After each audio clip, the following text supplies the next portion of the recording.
What's up, people? It's your boy Sean Puff, the commish. I'm here to give you your week 1 breakdown and your week 2 preview. So let's run this out really quickly so we can get right into things. So week 1 was a crazy week, blowout city. It wasn't even close. I don't even know where I was in my predictions. But let's run down really quick. Svenfis Showboats came out on top of the Southside Shockers by a score of 91-71. A huge victory that just couldn't be stopped. There's nothing that could be done. No moves could be made on this bench. Picking the misplay of the week this week was a very, very hard one because there were so many blowouts. There were so many things that people couldn't do. The VA Beach Homers traveled to OG to take on the Vic squad, and it was 152 to 112 blowout. The Beach Homers came out on top, of course, led by Tommy Terrific. We're actually led by Christian McCaffrey, who had 42 points. Tom Brady put up another 33, along with Terrell Williams from the Raiders with 22 for the Beach Homers. Then we had the Green Bowl Packers playing host to Lights Kamara Action, the defending Omega Bowl champions, in a rematch of last year's Omega Bowl, which saw the Green Bowl Packers come out on top 125 to 100. The Packers, of course, were led by Lamar Jackson, who put up 43 points, along with Mark Ingram II, who put up another 22. On the other side, David Johnson had 25, and Alvin Kamara led with 22 for Lights Kamara Action.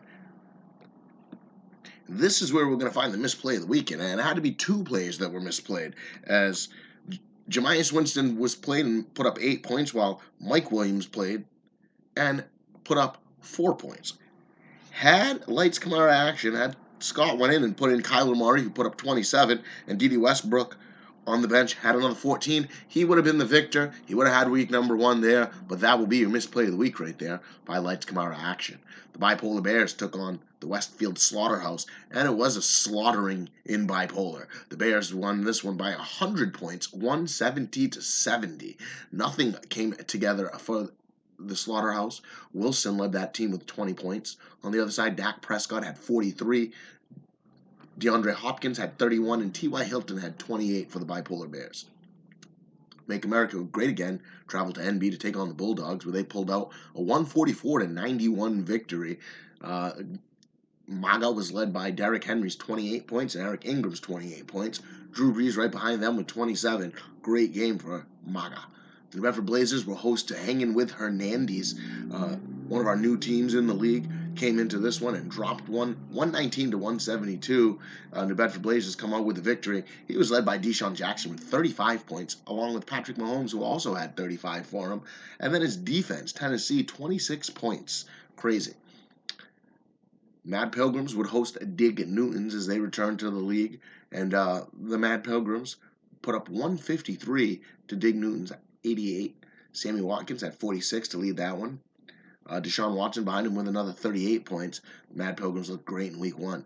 A game that was kind of close, but not quite close enough. Little Lebowski Underdogs put up 98 points against Little Compton Chaos, who were the hosts for this one.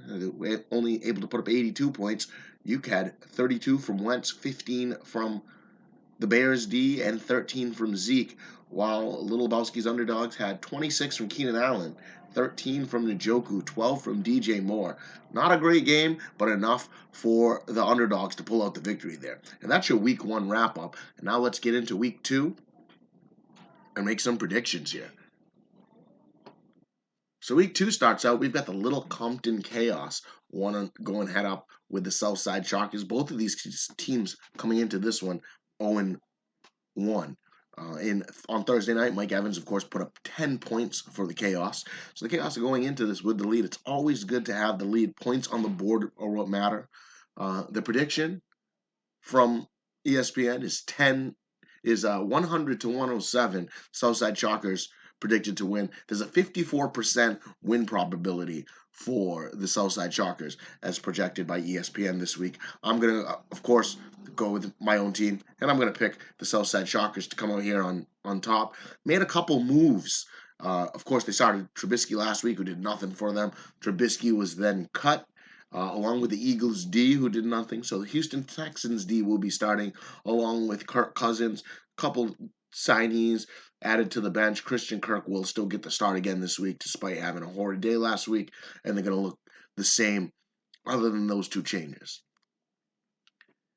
Then we move on to the Mad Pilgrims traveling to OG Vic squad for their second home game in a row for the Vic squad. This one is projected to be an 89-104 victory for the Vic squad. Of course, the Pilgrims had O.J. Howard go on Thursday night, and O.J. Howard had a big fat goose egg for him. That one will really hurt you. 59% probability that the Vic squad will win. I'm going to stay on board with ESPN, and I'm going with the Vic squad coming out victorious this week. Lights come out of action looking for their first win as they travel to Westfield to take on the Slaughterhouse, who got blown out last week. This week, they're projecting a very, very close game. Who knows? There could be changes in lineups between the time that I'm doing this and opening kickoff of each game. We get the 1 o'clock games, 4 o'clock games, Sunday night and Monday. Right now, 15 points on the board by Jamias Winston, while Ronald Jones for the Slaughterhouse put up a fat goose egg for him. So we got goose eggs across already this week. This one's projected 98-95. Lights come out of action win. There's a 53% probability that Lights come out of action will get the victory this week. I'm going to call a huge upset. Something's going to turn on this one, and I feel like Westfield is going to pull something off. I think OBJ is going to be the guy to watch in this one. He's going to have a great game, and I think Kittle's also going to have a big game this week. And I think those two guys are going to be the determining factor that are going to put the Westfield Slaughterhouse with the victory by a slight bit. So this is the one I'm going against ESPN, and I'm taking the Slaughterhouse, upsetting the defending champs, and the defending champs falling to 0-2. Then we travel to VA to see the Beach Homers play host to the Bipolar Bears. Bipolar Bears, of course, have a stacked team with their draft this year and their two keepers. Got 16 points from Joey Sly this Thursday night. Always good to get big points from your kicker. They're projected to win 126-92. They're a 74% win probability going into this one. 6 points by McCaffrey for the Beach Homers. That's a big punch in the gut there. You need a guy like McCaffrey to really put up points. Of course, they've got Tommy Terrific, and Tommy can do some incredible things. But I still think that the Bipolar Bears are going to come out of this one 2-0 and start this season on the right track against the Beach Homers.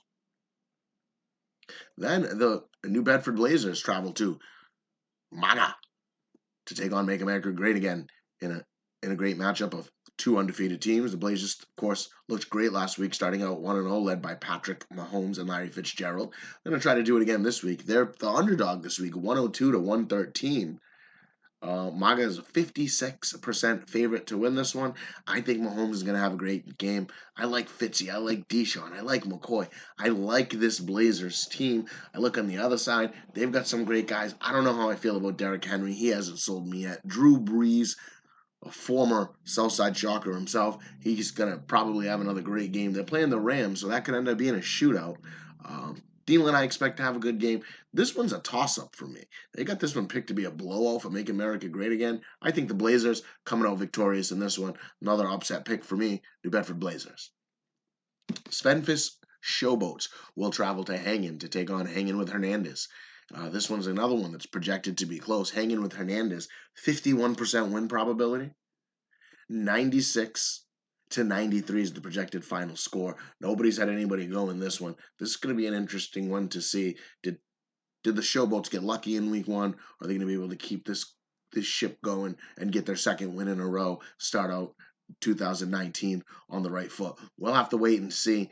I'm going to go with Hanging with Hernandez pulling this one off. I don't see Hawkinson having another game like he did last week. I just don't see it happening on a week-to-week basis.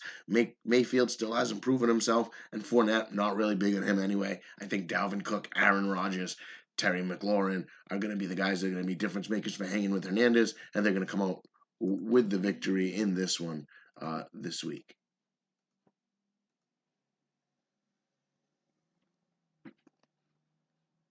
And then we'll move on to our next game. In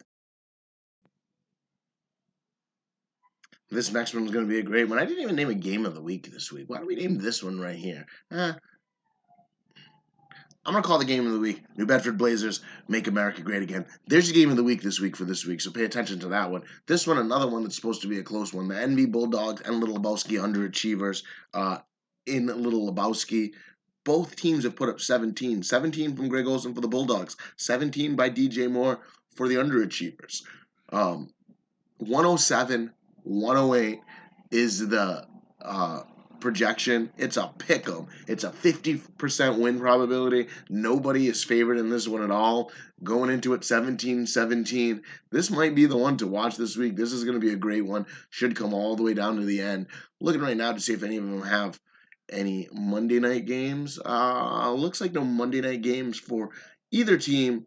So, no, we have Njoku going for the underachievers. So this one could come down to the final, the end of the game tomorrow night before we have a winner. But this is going to be a great one to match, to watch. I'm going to go with the Bulldogs. No, I'm going to go with the underachievers pulling out the victory and coming out 2-0 after a season start. The Green Bowl Packers were looking to do things after just missing the Omega Bowl last year. Now they're in the same division as the team they played in the Omega Bowl last year. So this is going to be a great one to see as well. The Packers, of course, beat the defending champs last week, and now they're going to travel to Dig to take on the Dig Newtons. They're projected to win this one 118 to 93. They had 26 points from Chris Godwin, while Cam only put up a measly 13 for the Newtons this week. 69% chance of the Green Bowl Packers to win. I'm gonna up that one, and I'm gonna take them clear favorite in this one. The Green Bowl Packers are gonna win. Watch this team; they could be the team that's going to the Omega Bowl this year again. Green Bowl Packers beat Dig Newtons. There you go. That's your week 1 preview. Get ready for it. Make sure you get your lineups in. Make sure you check the injury reports and all that fun stuff, because here we go. Week 2 is about to get underway. Who's going to be undefeated? Who's going to be winless after week 2? We'll have to wait and see.